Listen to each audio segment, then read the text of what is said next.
Look how amazing the camera follows the character. Do you want to know how to do this in Blender? Let me show you in just a minute. To get started, you prepare a character and a camera.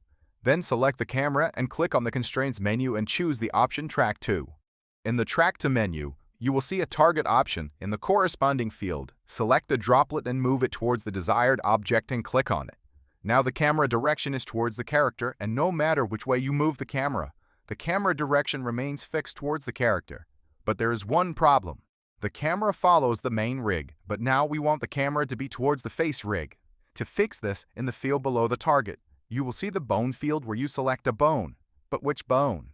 A solution. Click on the character rig. In the Data tab, go to the Viewport Display section and check Names. Now the rig names are clear. The rest is easy. Go to the same section and select Field Bone, and this time select the correct rig. I uncheck the names again to make the result cleaner. Let's look at the result and enjoy. Please like this video and leave us a short comment. This will help support us a lot.